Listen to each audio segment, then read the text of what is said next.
Okay, so in this video we're going to be talking about parent functions. And parent functions, the simplest description that I can give is that they are the simplest form of a certain type of function that maintains the characteristics of that type of function. So for example, if we're taking a look at linear equations, we might talk about the parent function for linear equations as the y equals x line. And so the reason why this is referred to as the parent function is that every other line, every other linear equation can be described as a transformation of this original one. So you can think about this one as the parent in that sense, is that every other type of function, every other type of linear function can be derived from this original function. So just to give an example of how we might transform that function, if we take a look at a function that's in slope-intercept form, so notice we have slope-intercept form here. So if I take a look at that function at the moment, with an m value of 1, which is its slope, and a b value of 0, which is its y-intercept, it's the exact same line. So this is describing the parent function still. But if we start to change that line in any way, so if we start to change some of those values, so maybe we change its y-intercept first, and then maybe we change its slope. So that line right there can actually be describing a transformation of our original function. And so in order to get there, we would first have to change its y-intercept. So we'd have to move this entire function, our parent function, up 3 places. And then we might take a look at a vertical stretch to kind of get its slope as a stretch of the original, which was 1. So it'd be a vertical stretch by, in this case, 4.2. Okay, so that's just a quick example of what we can talk about with parent functions. Now, if we take a look at some other parent functions, things get started to get a little bit more interesting. So if we take a look at quadratic equations, the parent function for quadratic equations is the line y is equal to x squared. And that seems like a pretty straightforward, pretty boring parabola in terms of its shape. But as soon as we start taking a look at transforming that in any way, we can start talking about the transformations that took place. So just as some quick transformations, let's not play with the a value that's here. Remember that that's our vertical stretch in a lot of cases. Then if we take a look at h and we take a look at k that are here. So h and k are describing the vertex of that parabola. And they happen to represent the transformation in those directions as well. So if we change h in either direction, notice that if I make h more negative, then the x value of our vertex, which in this case is negative 8.7, comma 1, we have the negative 8.7 here as well.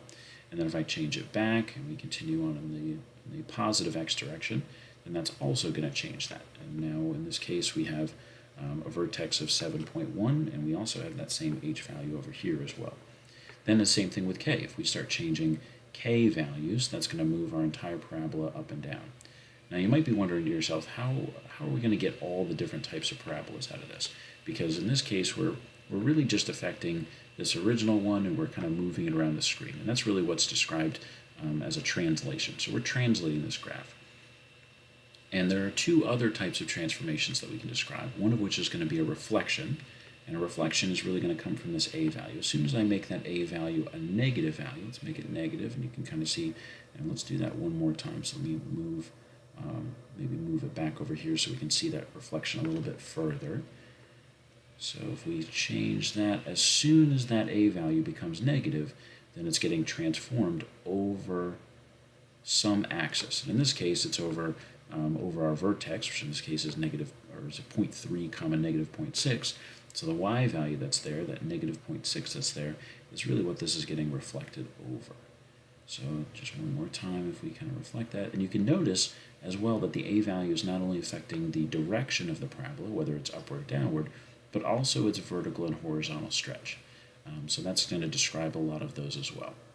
So anytime you see this parabolic shape, okay, this has one vertex, has one either minimum in this case, or it has a maximum. So if we change that a value, then it has a maximum in this case. Anytime it has that, and these two branches that we could refer to as end behavior maybe, but these 2 branches are continuing on forever in the same direction, we would describe that as a parabola, and so its parent function would be that original quadratic function that's there. We can then start taking a look at maybe some other types of functions. So if we take a look at a square root function that has a very distinct shape, and it has a distinct shape because if we take a look at it, it actually has an ending point. In this case, it ends at 0, 0. And the reason why it ends at 0, 0 is because in the real number plane, which is what we're in right now, we're not actually able to take a square root of a negative number. So as soon as those x values get to be negative values, then we can no longer take the square root of those in the real number system. And so on our graph, what that shows up as is a very distinct ending point. And the ending point of this is actually 0, 0 in this case. But as soon as we start changing some of those things, so as soon as we start maybe moving that around the graph a little bit, we actually start changing where that ending point is taking place. And h and k, similar to what they did with a parabola, are going to change where that ending point takes place. Now in this case, I'm not actually stretching or compressing the square root function at all. Maybe we'll take a look at that in some other videos.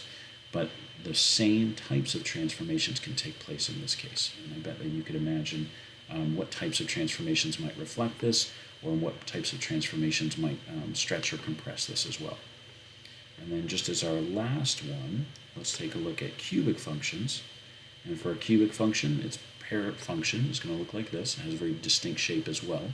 So notice that it comes down, it sort of levels off in this case, and then continues down. But as soon as we start changing some values with that, then we still get that very distinct shape. We just start getting some stretches or some compressions. We start maybe moving where that is in the space that's here.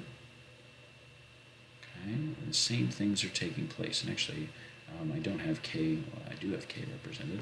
It's actually back up here. But if we were to change k, then that would also move this entire thing up and down, the entire graph up and down. So anytime we see that, almost looks like an S shape to it, just in terms of how we could describe this rather quantitatively, or qualitatively in this case. So it has this S shape to it. And so anytime we're taking a look at parent functions, we would describe what its parent function is. So in this case, a cubic function, we would say that this is a cubic function that had been transformed in some way. So in this case, if we're taking a look at maybe whether it's gone left or right, or maybe we have either stretched it or we have compressed it in some way.